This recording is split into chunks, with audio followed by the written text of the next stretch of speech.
Good Sunday evening, everybody, and welcome back to another episode of Talking TSR. My name is Chris, and my co-host, my virtual whatever, is Rick. Rick, say hi to everybody. How's it going, folks? We've just been gabbing away here in the green room before the show about board games. We almost didn't Yeah, start on time, right? We were so into it. yeah, we were like having a good old time there. It was like, oh Yeah, damn, we got a show, we gotta go. yeah.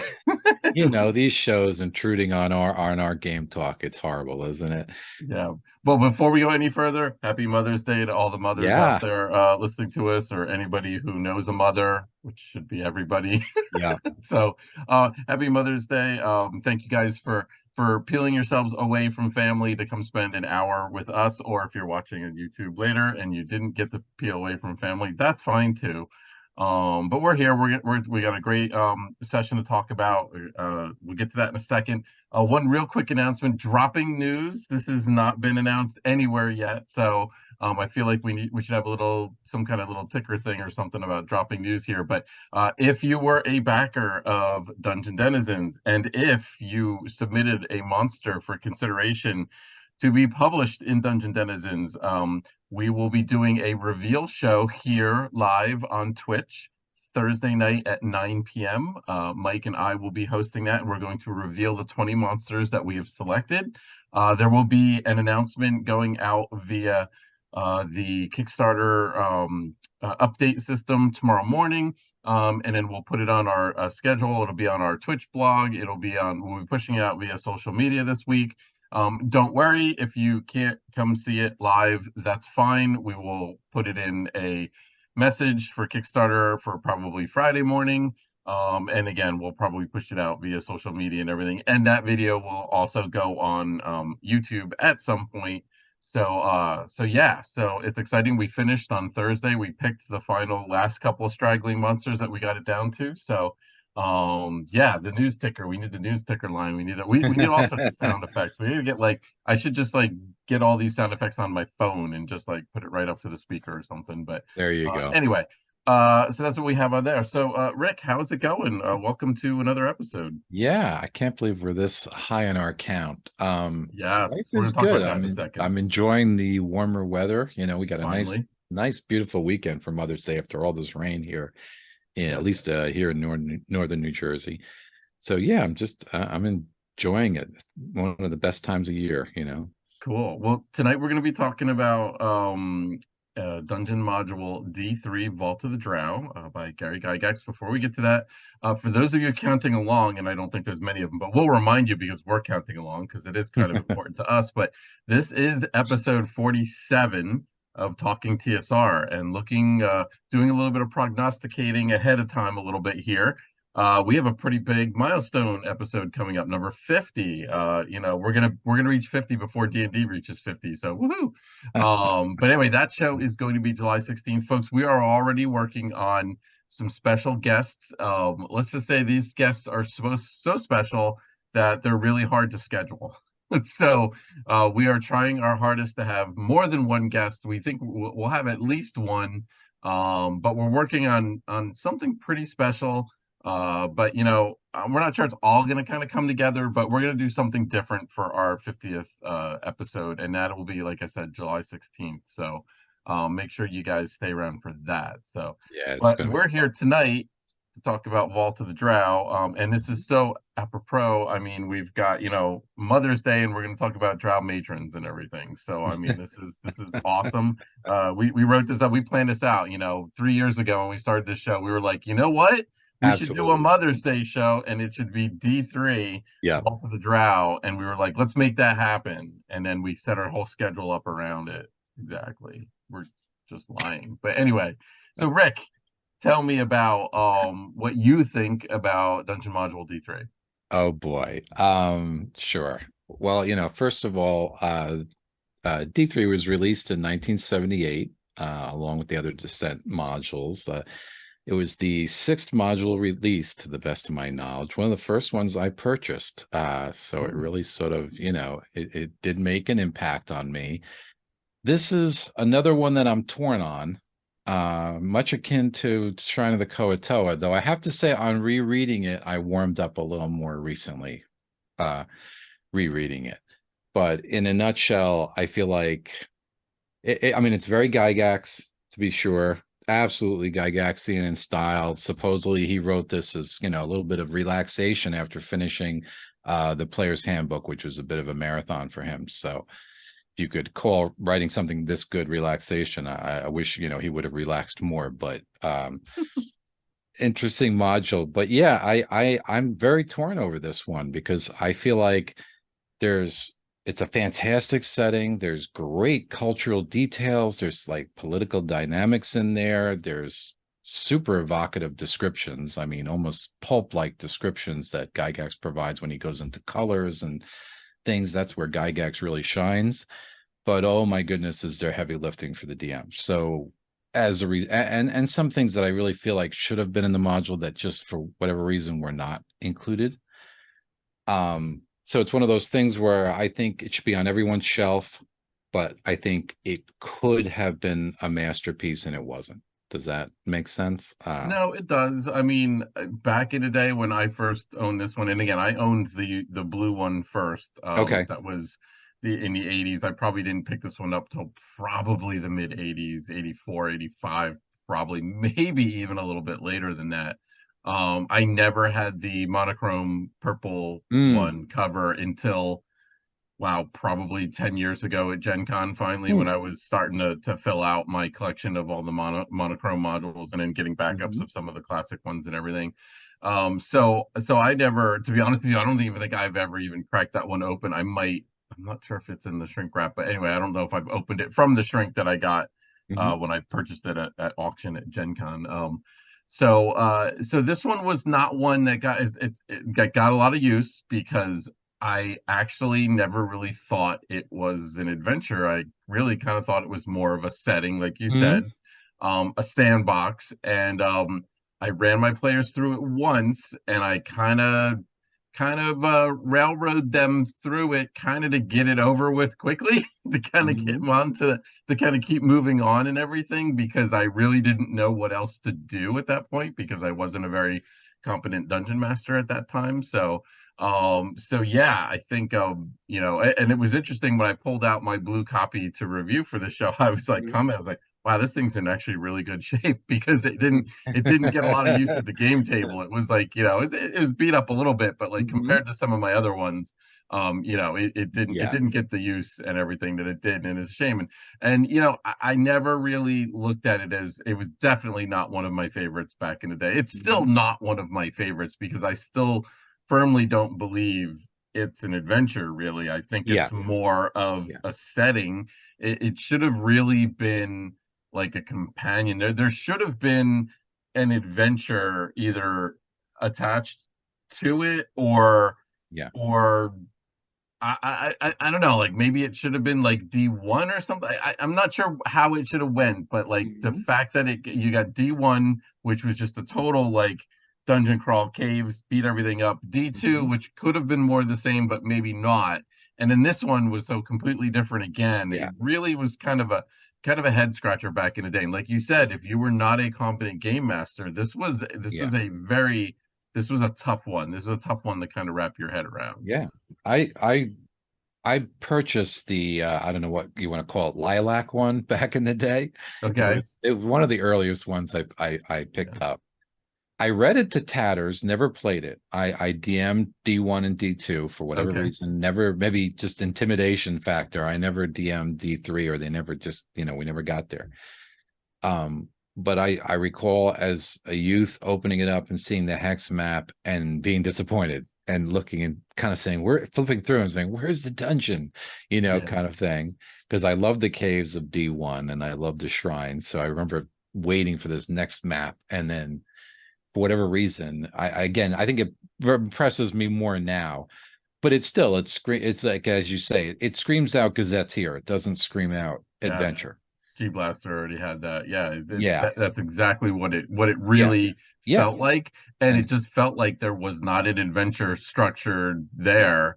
There wasn't. I mean, I know you had the Fane, that you could Mhm. technically call your dungeon adventure or your dungeon crawl or whatever, but it didn't have those classic trappings of here's it was too overwhelming. I mean, it was such a large site, Yeah. and the details on the areas that were given just were not enough, in my opinion. I Yeah. mean, they did a lot of times just turn into lists of here's what they are and here's what Yeah. their treasure is. Again, you could do a lot with it. You could literally do an entire campaign in the vault. Yeah. Probably for a couple of months. You could, if it take a lot of work and everything, and set a Yeah. bunch of things up and everything. Oh, But certainly. you could Yeah. really do that, or you do what I did and kind of get them through. I said, this guy too said, I said I want him to get through so I can get to the eight of Falx. That's a nice deep cut there. And No, but it's there somewhere in the beginning in Gygax's usual preamble, his cautionary preamble somewhere, there's two sentences, and I don't have it in front of me, so I can't read it. But it basically says something along the lines of, this module yields itself well to expansion by the DM or something. And I'm mhm, thinking, man, those are the two most understated sentences I've ever read yeah, because there's so much heavy lifting. And to second a point you just raised, because I was going to raise it myself, is um the lists of the inhabitants. And so, I mean, let's be honest, I think NPCs was never really Gygax's strong suit. I think he was better at evocative descriptions of settings than yeah, NPCs, or at least in my opinion. But I have to be honest, back in the day, and even to an extent now, I find it a kind of dry read too, because you do get these repeated, yeah, and I mean, it all makes sense, it all fits, and he's working with, I guess, whatever allowance of pages or words he had.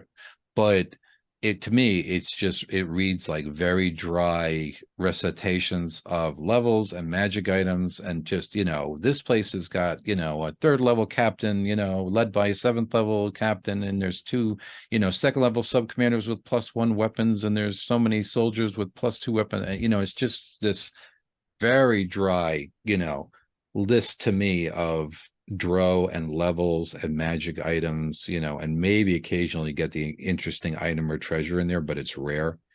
And it's so much of that. Even, later on, the Thane, which really should have been the shining moment of this module. Again, it all makes sense the way it's laid out, the way the inhabitants inhabit the place. It absolutely, totally makes logical sense, but it's dry as a bone to me. It's just, yeah, it's a roster of, soldier inhabitants with almost virtually no personality whatsoever. yeah. and Um, and definitely the use of the bullet points. Basically, it's like anything. I mean, it's why people do PowerPoints. It's like, instead of yeah, writing paragraphs, I mean, you could almost say this is the first PowerPoint adventure, kind of, because it's like, yeah, a lot of times it's like, here's the room, here's a little bit, here's the area, here's a little bit of what it is, and then here's the rundown of all the NPCs and what they're armed with and what their treasure is and everything. yeah, And again, but yeah, you could, I mean, I've thought recently, as far as even like 10 years ago or so, I was like, wow, I should just do a Vault of the Drow, campaign. yeah, Basically, start the adventures high level. You're in the vault, you're commandos or something, and your hmm, goal is to not get captured, and yeah, then come up with some, why are they here, what do they need to get to, what do they need to find, have hmm, something where they need to get into they need to go into the city, they need to find an NPC, or an yeah, item or something, and they got to figure out where it is first, go get it, but like basically have most of it just be like this stealth mission kind of thing. hmm, yeah, And you could do that. You could also do it where it's you're just going in there guns blazing and trying to destroy every bad guy imaginable. You could do just a lot of different ways. That's the definition of a sandbox, is like you can literally go in there and play any way that you want to play. And I think that part was accomplished, but I think it leaned too far into that, and it should have either been that, or it should have yeah, been adventure. And I think what we ended up getting was kind of half of both. yeah, I think if we would have maybe not had it so many lists and stuff like that, maybe we could have had some more evocative description and yeah. and details and everything. So Because I think you that was hate to perfect. fault something for being ambitious, but to me Yeah, it was overly ambitious. agreed. We've had sandbox adventures, like the Isle of Dread is a perfect example. Yeah, We're very broad in scope, and left plenty of room for DM expansion, and yet they're still very playable. They still Yeah, have some detailed encounters, for the DM. And this really doesn't. Virtually every aspect of it has to be filled out. And like you said, you could get, I think, night after night after night of playing this thing. Your characters could spend several play sessions just roaming about the city. And then if you go yeah, into, the noble villas and the greater vault and then the fane, I mean, there's tons of, play sessions you could get out of this thing. But again, the amount of work you'd have to wring out of this skeleton to put, flesh on it is incredible. So it's intimidating, I think. And it's a shame because I love it. It's such an evocative, cool setting. It's, like I said, I'm torn. I feel like if somebody came up to me right now who never owned a DM, an original module, and said, Rick, what's 10 modules, original modules every person should own? This would be on my list because it's so evocative and it's such a cool setting. And yet, to me, it's also so flawed. Would that this had 2 more pages of maps and maybe another 6 pages of text, to me, how good it could shine, yeah, yeah. I don't know if it would be on my list of 10, to be honest with you, if somebody was looking for that, depending on what they were looking for. If they wanted Yeah, just adventuring, I don't think it would be on that list. So let's talk about some of the components of it. Let's talk a little sure. bit. You mentioned maps. Let's talk about the maps. What did Okay. you? I mean, I know what your point is on the maps. I mean, I generally really like the map of the vault. Mm-hmm. I thought it was cool. It was interesting. I Mm-hmm. like how it matched kind of the hexes of the outline that we'd seen since D1 Mm-hmm. on that overland map where you were like, oh wow, look, it's like that's a Yeah. huge adventure site, and I like that it was Mm-hmm. essentially the same shape. And the maps of the Fane were not really compelling. I think that could have been more interesting. I Yeah. think, but then again, knowing where they went with Q1, which is a whole nother show. I can say, I just always thought that temple should have been spider shaped, but they kind of did that in Q1, so I guess it would have been really redundant if that structure was indeed like a big stone spider, and I guess it would have Mm-hmm. been too samey from the following one. G Blaster is just lighting up our chat with some excellent comments about, yes, people who complain about WotC making DMs work too much should read a few of the old TSR modules. True point. Underdark is definitely a setting that is inspiring for a DM, without a doubt. And think about when we found it for the very first time in the 80s, where we didn't even think that something like that could be so cool. Yeah. And then how did we feel about the Menzo Berezan box set? Not to derail the conversation. I mean, I don't recall it as well as the Vault. I do remember it was a big fat box and there were some awesome maps Yeah. in it and everything, and I know I read it, but the fact that I can't recall many details from it probably means it didn't really resign with me, didn't really have an impact. Yeah. See, I never owned it, actually. I'm aware of Okay. it. Okay. I mean, in a way, they did the work that needed to be done here. Now, how well they Probably. did it, I'll leave to others. But um, yeah, I never owned it, so I really can't comment too deeply on that. But it's one of those things that a friend had, and I paged through it, and I thought it was interesting. But for whatever reason, maybe I wasn't a Jizz fan. I can't even say it. Yeah. I hadn't read the books, maybe that shied me away from buying it. I don't know. Lord knows I bought enough box sets, but for some reason I didn't buy that one. Um, What'd you think of the maps? I again now on having gotten some maturity under my gills, I think the vault map now is really cool. It was a disappointment at the time when I was used to Mhm. 10-foot squares. I think now it's very cool. It's pretty evocative again, Gazetteer like, but I like the layout. I like the entrance with the Black Tower a lot. I love the way things Yeah. are laid out with the villa in the back. Again, it all makes sense. There's a lot of cool touches.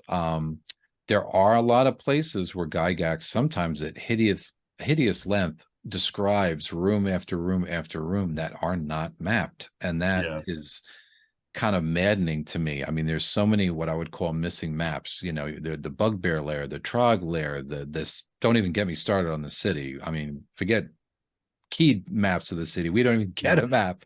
Just give us an overall map of the city, please. Yeah. the lesser temple of Loth that is sort of, at the entrance, I guess when you first enter the egg, before you kind of get onto the fane Yes. itself. Pretty complex place, not mapped. You're just given this crazy, list of rooms and chambers, and this is in the basement. And again, yeah, a competent DM could probably map this stuff out. But reading through it now, some of the cave like descriptions for like the bugbear lair, I think it was, were kind of weird and complicated. Like Yeah. they described some caves being in a figure eight shape. I'm still trying to figure out what the hell he meant by that. So, it's again another page or two of maps would have been so wonderful for this, just to add on some of these kind of missing elements. So yeah, the maps are fine, but I just wish we would have gotten more of them. Yeah, I agree. I would say the biggest shortcoming is yes, no map of the actual city. But again, I don't think the intent was you were supposed to spend a lot of time in the city. I Yeah. mean, I think I almost think if and again, I remember Gygax's thoughts back then Hmm. were, who's going to buy a pre-made adventure or module anyway? It's like you should be creating all this stuff on your own. So getting what you got was probably enough, and it's like, yeah, go map Mm. those bugbear things out. Go map the troglodyte layers out and everything.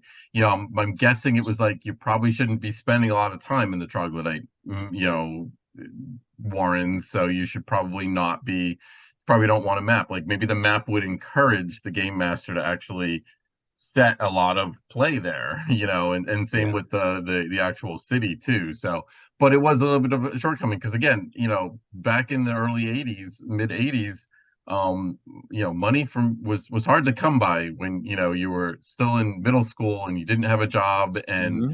the $5 or the $6 to buy one of these was Yeah. that was a mowing a lot of lawns back then, and then to buy something and then essentially to kind of feel like it wasn't finished or it wasn't complete was a Yeah. little bit of a hollow feeling. I've talked about this with B1 quite a bit Yeah. on how much I didn't like B1 because it quote unquote wasn't filled in. Yeah. And I was Yeah. like, it's like if I'm gonna spend all this money, this princely sum Yeah. on buying a module off the shelf, I want to be able to bust that thing open, read a couple pages and run it. I mean, how many times did we buy an adventure and then read it, buy an adventure the next morning, read it on the bus ride in class, and then that afternoon ran people through it, and it's like you couldn't do that with this, No, couldn't do no. that with B1, and it's like Yeah. imagine the disappointment where it's like I finally got the money, I'm buying this, I'm pulling the trigger on this looks awesome, look at that Yeah. cover, and then you open it up and be like, I can't use this, like I need to Yeah. spend some serious time like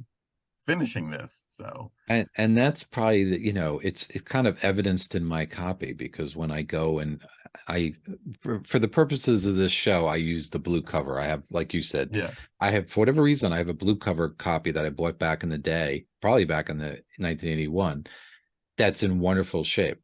Now my purple color covered one is terrible. The Yeah. gatefold is falling apart, and I mean the thing has literally been read to tatters, and yet I never played it. And I love Underground Adventures, Yeah. and I really find myself asking why. That's something that I clearly liked and kept going back to so many times when I was younger, and yet I never pushed to run it. And I really think the state of this adventure in so many areas, and even beyond the maps when we get into like the plots, kind of what the characters are exactly doing here, who the ultimate bad guy is. I mean, they end up at the Fane, and I guess they end up fighting Loth, or I guess an avatar of Loth, I She's guess you could qualify it as. she's there. She's Yeah, there. Yeah, but which it's is kind kind of of weird. Like like, almost aside, there's like you almost had to like really pay attention, or else you'll miss her appearance. right. Like, yeah, she should be like the big. Like you see that the big, and actually, if you can, Elaine, if you can throw the picture up of the big spider and the amber thing there, it's like that room should be the big fight with Loth. Like Loth should step out of that or something, Yeah. or that should be her or something. And instead she's in like area Yeah, number hidden 5 of the away. dungeon level, and Yeah. it's almost like, and Loth is here, and this is how she'll flee if she comes. It's like, wait, why are you giving us like information on why she's running away? It's like, Right. But it's So even nebulous that the characters or the players would be after Loth because yeah, they started with the elder elemental god, yep, and at best, if you follow the plot, they're kind of following a Clavdra as the as the big bad. mechanizer, Yeah, of the Drow, and she might be dead already. And if she that, isn't dead yep, already, Gygax does put a note in there that you can encounter her clone, yep, but she's kind of sequestered off in one of the uh, noble areas or yeah, whatever, and it's yeah, kind of, again, she's in one of those bullet points. yep. So there's no big boss fight, so to And speak. There's no climactic encounter with a Cloudra. She's just yeah, listed with a bunch of other fighters. and So I it's just think I weird. think the reasoning for that is because there's a good chance she would have been defeated in G3. Hmm. So I kind of feel that that's why she's not really handled as the big bad of this one. And I'm also Yeah. just not sure if I look back on things like Isla Dread didn't have a big bad. No, and I felt Um, that was a fault with Isla Dread too, yeah, and to be honest. the Caves of Chaos didn't really have a big bad. Maybe the temple with the evil Right. clerics, maybe. But I'm just thinking that these adventures were written so early that they hadn't not the concept of the big bad, but it just wasn't the trope yet that you had to have a Yeah. big bad and a big final encounter kind of thing. Yeah. So I think the assumption was, or there was a very good chance that Eclabtra was defeated in G3, so that when you got all the way to this part, yeah, yes, you have your clone and everything, but she's not necessarily, in the temple, and she wasn't even out. She wasn't even a cleric of Loth. So why Right. would she be there? So Right. Yeah. it's almost like they wrote themselves in a corner. And that's right. That's my whole point is the Yeah, whole, the house of El Serves or whatever you pronounce it, yeah, which oddly is like the number one ranking house and yet is not behind Loth. They worship the elder elemental god. And yeah, again, except for a very kind of side note about them having a hidden temple that's basically, oh yeah, it's yeah, identical to the one in G3. The whole elder elemental thing just gets dropped like a hot potato, basically yeah. as soon as you enter the Descent series, where it was kind of this building presence throughout the Giant series, which I found really confusing back in the day, and I still think it's just because again, like you said, back when these were written, certainly exploration modules were a thing, and I enjoy exploration modules. Like Yep. B1 certainly had no big bad, but at least in the case of B1, I feel like the characters were there just to vaguely explore. They were not really there for a purpose. They weren't there to find the Yeah. culprit for anything. They were just there to root around and look for treasure. So Hmm. having them run into a bunch of interesting rooms like cuts it. Yeah. But in this case, the whole purpose, the whole line of 6 modules is essentially for the characters, if they've stayed on mission, to get to the bottom of why the giants are causing trouble, Yeah. to kind of get down to who's putting the giants up to all of this, who has organized all these different giant races into this war on mankind, because now we've got, fire giants and frost giants and hill giants all working together. Who's behind this? And that whole concept kind of gets lost, I think, in the D1 series. It just gets abandoned in favor of a cool setting, which again, it is a Agreed. very cool setting, Yeah. but it's confusing from a plot perspective. It's just I But don't know, it throws me off. let's do talk a little bit. Yes, so shortcomings on the plot, but the artwork though Hmm. was pretty top notch. I mean, look at that cover with Errol, and Oh that's the yeah. later one. Obviously, the Right. original monochrome color was a little rough on the edges, but and very purple. But like that I love that cover. Is just amazing. The whole Yes. color scheme of it and everything with the Hmm. tentacle rod, which is amazing. And then the fact that on the inside cover, you've got another picture that's almost the same as this picture, but a different interpretation, also done by Errol Otis, Yep. which I thought was interesting too. We've already shown the big, huge picture of Loth kind of floating, or the spider, the whatever, the image of her, or in the big vat and everything, and the imagery in that. Couple Hmm. of the small pictures of excuse me, The city were kind of cool. The Hmm. gate when you first walk in, so the art was definitely pretty good. Yeah. I did kind of get a feeling that even though this adventure came in at 32 pages, which was Hmm. huge, we've come a long way since Oh yeah. the 8-page module, the 12-page module back in the get-go. But I feel a lot of it was padding, and I feel a lot of it was not really necessary. I mean, there's like 5 pages of Mhm. new monsters, but there's really not that many new monsters. They're just kind of it's the Koatoa again, it's the Yeah. Drow again. We've gotten all these before. Unless I understand it makes some sense if you just pick this adventure up, you need to have all those in there. Yeah. But maybe you didn't need to have all the pages and pages of description. You could have just had the stats in there or Yeah. something.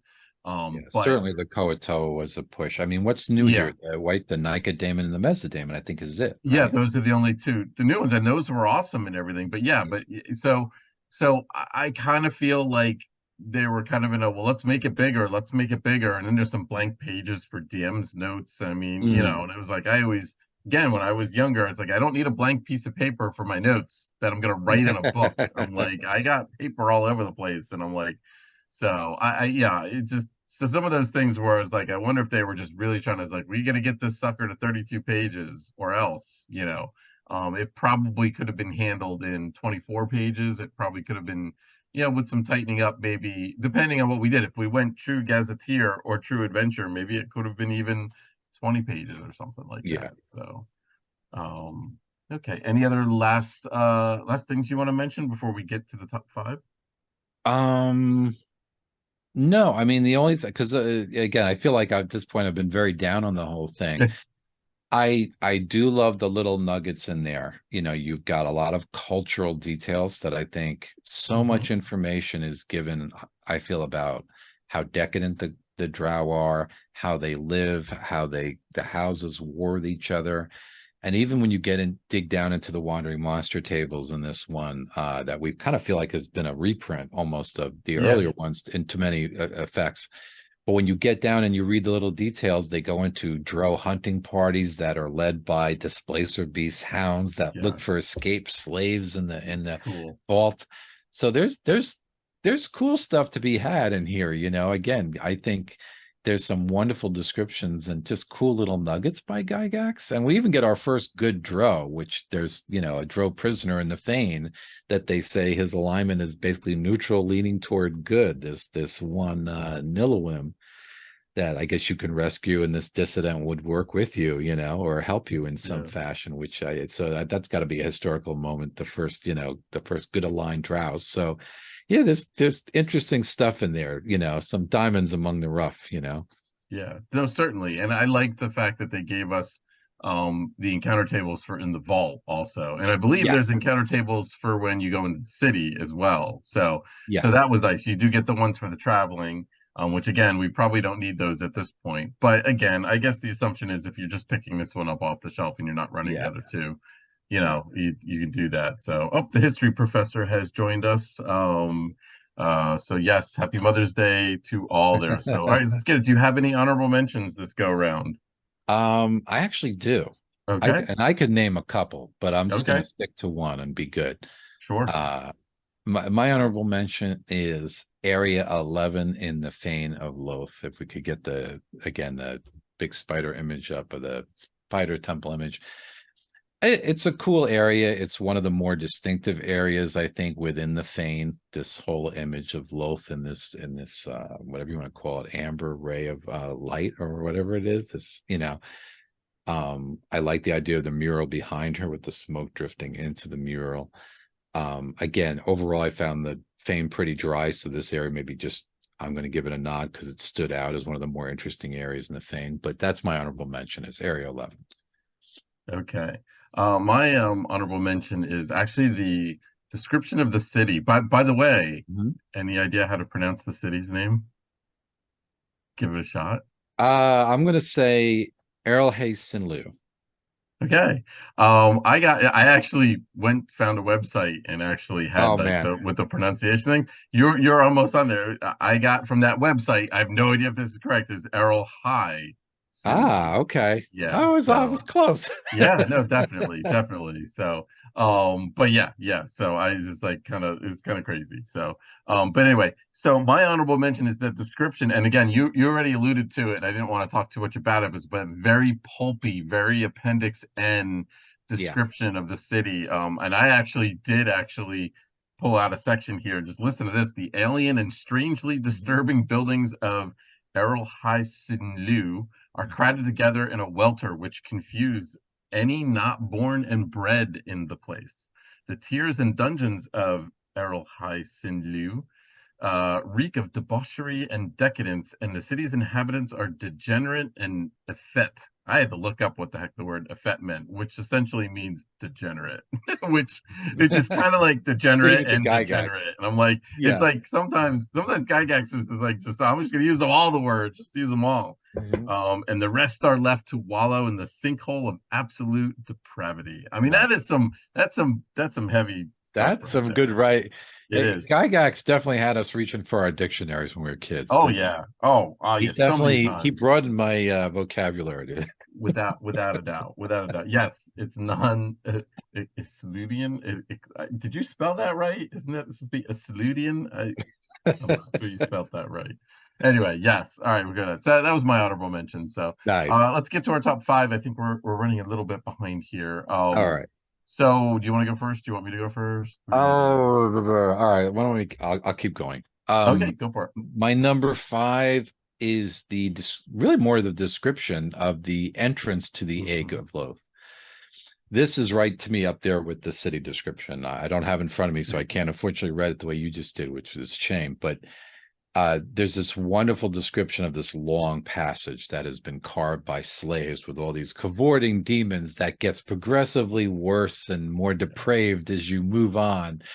And it's a wonderful description. I like the placement of it behind the noble houses, where you kind of have to get to this plateau, the noble houses, and then go down this passage toward the fane. It's very evocative.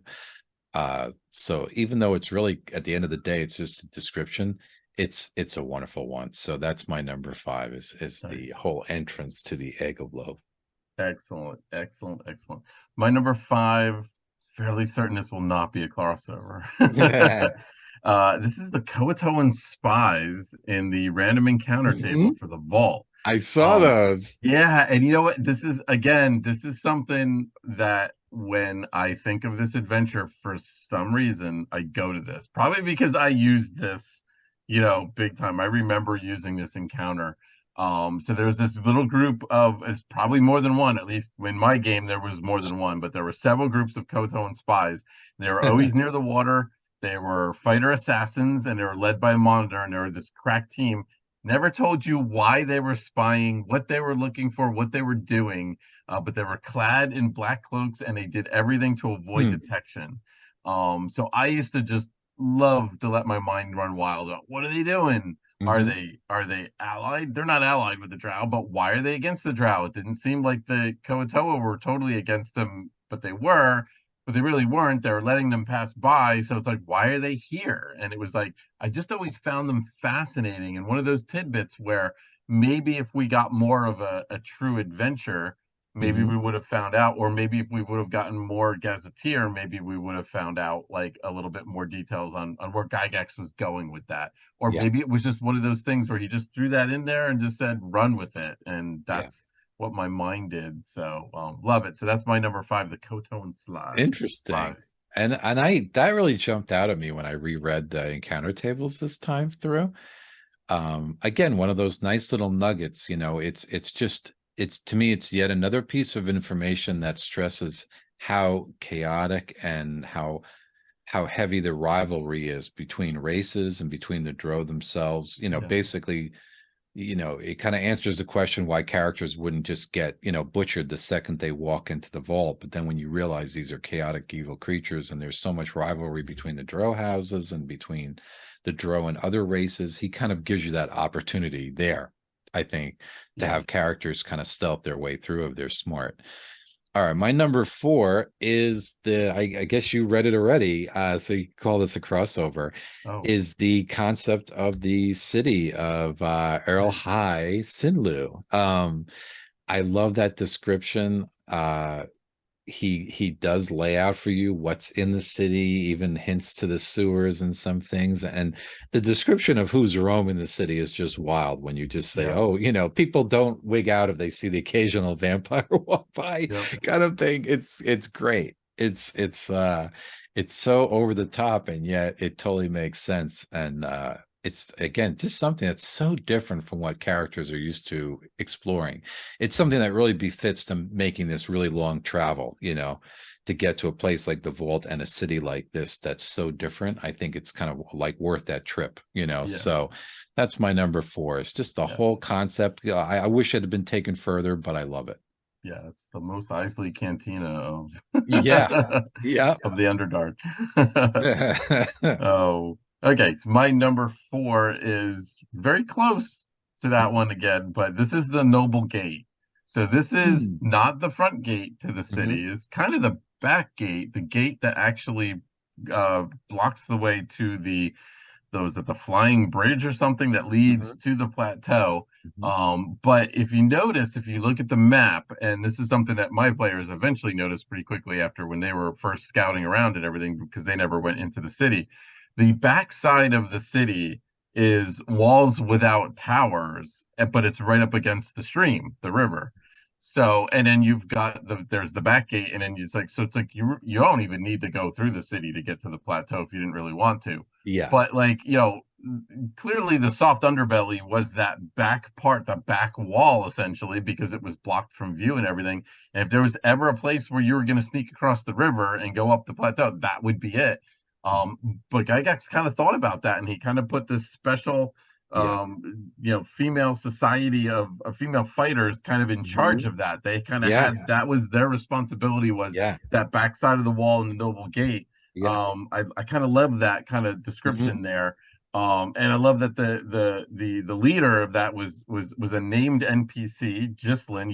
You got a fair amount of names of some of the leaders in that, but she was a cleric fighter, higher level cleric than fighter.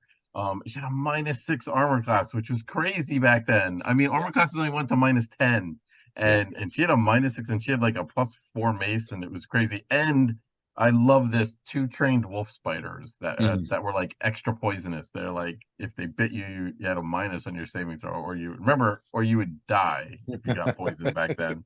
So I always was fascinated with that part of the fact that it was relatively unguarded, but then Gygax kind of thought, well, you probably want that guarded somehow, so he kind of spun that into the story and everything and dedicated a couple paragraphs to it. I thought it was kind of cool, and it was neat. I think the visuality there was really good. Yes, Mhm. saving throws versus death.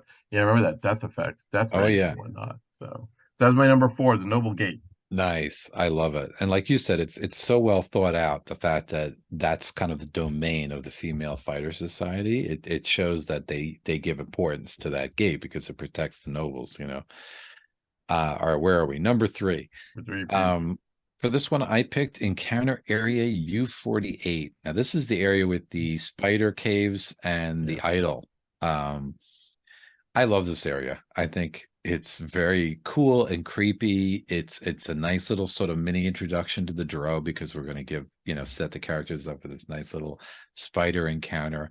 And then, oh my goodness, when you get into the description of the whole curse, and the whole idol Yeah. powers, two of the things I feel like I don't see as much in adventures these days as we felt I saw back in the first edition days is we don't get near as much attention given to illusions, it seems, and we don't get these long, interesting curse kind of item Yeah. descriptions that we used Yeah. to get. And this one is it's not, it can't be, it's done as good as it can be done. I think it's a wonderful description of it, just a very creepy item, that could be very powerful but could cause a lot of trouble for the characters. So I love this little mini encounter. I think it's cool and it's creepy. That's my number three. Yeah, I gave that some serious, serious thought about including that one because that idol, I do love that idol, and I used that for the my inspiration for FEF 19 with Mm. Bullywugs. Frogfolk, excuse me, I was not allowed to say Bullywugs there. Please don't come sue me. Okay, my number three is actually two areas in the vault. This is area 4 and 5 because they kind of work together. This was the towered wall and the gatehouse Mhm. blocking off like a spur of the vault. Mhm. And in that you again crazy details on how the gate was guarded and who was stationed at the gate. But then behind that, you had a military sisterhood of elite noble fighters. And they were all culled from, well, they weren't all culled from the noble houses, but they were like the noble houses picked them Yeah. and who they were. So I thought that was kind of interesting. They weren't Mhm. necessarily there were eight houses of them, and they were aligned with the noble houses, but you didn't Yeah. necessarily have to be a noble to be in them, which is crazy. And I believe R.A. Salvatore gets into a bunch of that in his novels about, you could be a slave, but you could then, you'd be captured and then even though you were from another house, you were kind of Mhm. subsumed into their house, and then you would Mhm. then become a fighter for them. But anyway, but I just love the detail of it. Mhm. It was basically a military compound, shielded off from everything else. Mhm. And I always envisioned this is where the noble gate guard were pulled from, like the best of the best got to go to Yep. the noble gate. Yeah. And then you had the slave barracks, you had a smithy and a forge right there, where apparently that's where they forged most of the equipment for the entire community, which was kind of cool. And you had dwarven slaves, you had salamanders. They used to summon fire elementals, which is really cool to kind of to do all their forging, which is awesome. And truly just a total badass general. Mm. With again our armor class -8 this time with a +5 sword and a ring of regeneration. So it's like I know it was just like, but the PCs at this point could probably still take this person down, but still Yeah. -8 armor class was Yeah. crazy. I mean, that is Oh just yeah. absolutely insane for Yeah. first edition Yeah. adventures. Just to see that written on a page Oh, was so absolutely. exciting. It was so exciting to see that and see -8, and you were just like, that's Yeah. amazing. So I that's my remember number three, eventually areas four seeing and five. I remember eventually seeing Loth because it was the first time I ever saw anything with a -10 armor class. I mean, that was Yes, kind of yep, her standout feature.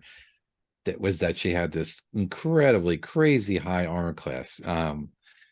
And yeah, even for characters of this level, what is it, 10 to 14, I think is the yeah, range for this one. yeah. This place could be exceptionally deadly, if the Mhm. characters aren't really careful. And the sheer attrition could be wicked here. All right, my number two is the whole concept of and kind of map placement of the Black Tower. I love the illustration. I love the way the illustration syncs up with the map. I like the way the description, the way this imposing mesa with the black tower, and the way Gygax says it's sort of the cork of the bottle as you come through. It's like Yes, really and you get the roads kind of going and the road going to the tower. It's wonderful. To me, it's one of the standout features of the vault that you come in. Yeah, again, could the tower itself have been mapped out and treated a little more evocatively? Yeah, but it's very distinctive. It's something I think of when I think of the vault. Is one of the first things the characters are going to see when they walk in the vault is that mesa with that tower, and it's like seeing Mount Doom or something, yes, very much or so. more, whatever the big tower was in Mordor. Or somebody in the comments Yeah. help me out. I don't think Tolkien Sauron's. influenced Gygax at all, though, when he No, was doing no. D&D. So So, yeah, I mean, it's just so cool. So, yeah, that gets my easy number two. awesome, excellent. All right, so I'm gonna go out. I'm gonna call it now. I Oh, here think it our comes. number one will be crossover. I'm gonna Yeah, call it I'm now. I'm I'm smelling it. Yeah, yeah. So my number two is this will probably surprise you a little bit. Is Okay. Area 20, the Wharf Cavern. I That actually, love I thought you might pick that. Yeah, the Wharf Cavern. Yeah, that's a Again, good. Yeah. whenever I think of this adventure, I Hmm. think of this cavern. There's this little cavern that's Yep. it's totally an Easter egg. I mean, there's a secret Yeah, passage to be in the sure. Fane that leads there. Otherwise, you have to be swept down the pitchy flow, the river, to find it. And it's awesome. I love things like this. I've been always Hmm. inspired to put in a couple locations like this in my own adventures. Even if the characters never find it, the game master reads it and the game master gets that satisfaction of saying, oh wow, Absolutely. that is so cool that that's even there. Yeah. And again, folks, I've said this a dozen times, probably more than a dozen times. um these adventures, I mean, yes, these old classic ones have been run and run and run and everything, but adventures these days, I mean, I have hundreds of adventures that I've bought, and I've probably played 1% of them, at Yeah, the game table. So give the game master, give the person who bought the book something interesting to read, yeah, because yeah. because a lot of these adventures are just going to be read and they're never going to be used. So you put these Easter eggs in and stuff like that. But I love the Worth Cavern, so it's totally hidden. Mhm. It is literally a secret location that is a bolt hole kind of. There's basically a dock, and there's a couple of galleys. They're manned by undead, by ghouls and Mhm. ghasts. They have magical sails so that they actually work underground, because if you think about it, there's no wind underground, Yeah, so why would a ship have sails? And in the the figurehead figureheads, of right? of the Yeah. ship of the ships were type 2 demons. And it's like, if Mhm. you step on the ship, and if you're nice, if you say Loth or something like that, like, Yeah, it'll be friendly and it'll actually serve as like your lookout or whatever. But if you don't say that, it animates and it'll attack. And it's like, oh, it's just a yeah, brilliant. I love it. No one, obviously, most people probably have ever played this adventure have never found this cavern and everything, but it's awesome. I mean, yeah. I love little things like this. So that is my number two, Area No, 20, the Wharf that's Cavern. a wonderful. I had a feeling you'd pick that. It almost made my honorable mentions. It should have. I love that area. I can Yeah. still name the ships and Loth name and Loth commands. So the Yep, name, that's it. yeah, Yep. Yep. because I love that area too. Really nicely chosen. All right, here we go with our almost certain crossover. I'm going to be disappointed if we don't cross over on this one. Here it comes. Encounter area R47. This is the area with the Succumbus and her lover, the vampire, Celessa and Belgos. I think this is just such a cool little neat encounter area, because and talk about difficult encounter area played right, because you're given this loving description of an illusion, of the statue and these twittering birds and this the smell of honeysuckle and all this wonderful stuff that just almost screams trap to the players. But it all just hides this, kind of lover's den between this succumbus and this vampire. And they really go into detail on kind of how they're living, and the fact that, if you injure or you kill the succumbus, the vampire will get really upset, because this is obviously his lover, and will even bat away a holy symbol with his hand, even though he Yeah. takes damage in the process, which I think is an awesome little detail. The fact that he's a Drow vampire and not just some random vampire wandering around is good. There's even a mention of how they interact with the other encounter area I mentioned with the spiders, that they'll occasionally taunt the spiders. So if the players later go there and they assume the guise of these two, the spiders will actually run in fear. And I think that's a cool little interaction that, kind of is incorporated in the module.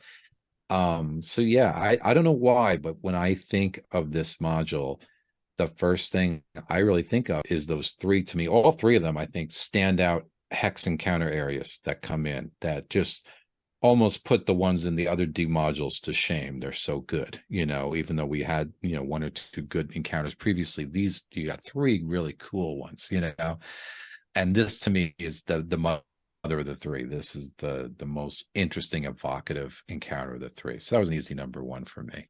Okay. Yes. And that's my number one as well. So Oh, I was getting worried there for a without minute. doubt. I mean, again, it's the encounter I think of when I think of this adventure. Yep. I mean, I think part of it is that full color art on the back.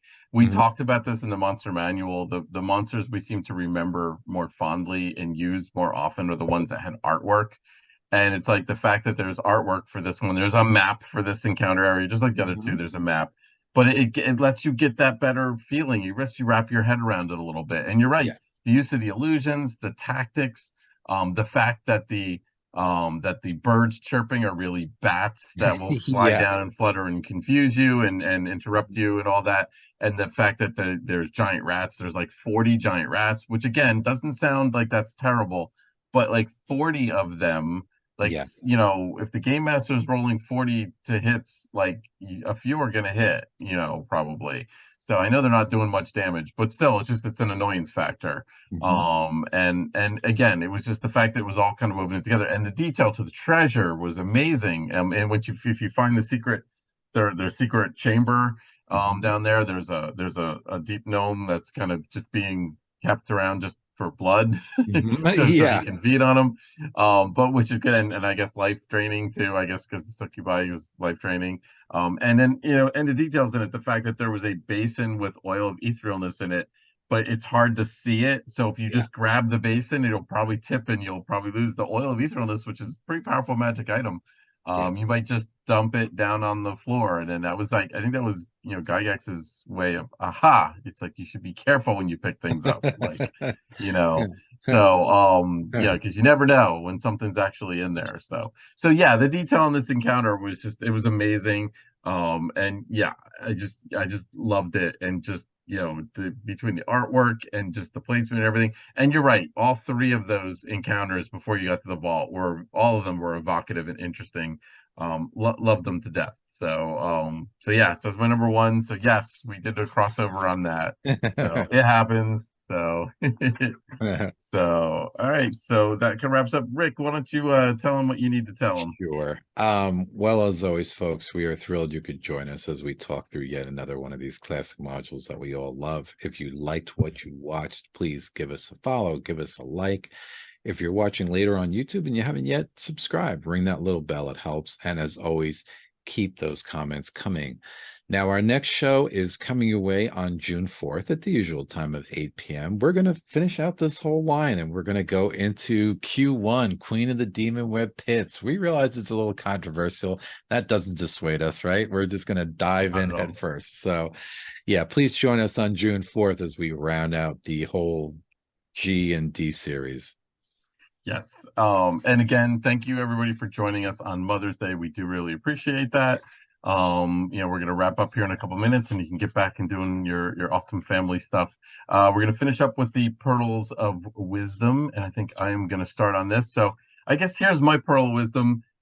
It's I don't know, it's probably not one of my more interesting ones, but it's like, if you're gonna design something, either go all the way in for a gazetteer or go all the way in for an adventure. Don't try and do both. Don't try and it's that age-old thing when you're trying to make everybody happy, you're not going to make anybody happy at the end of the day. So pick a direction and just go for it, and then just lean heavy into that direction.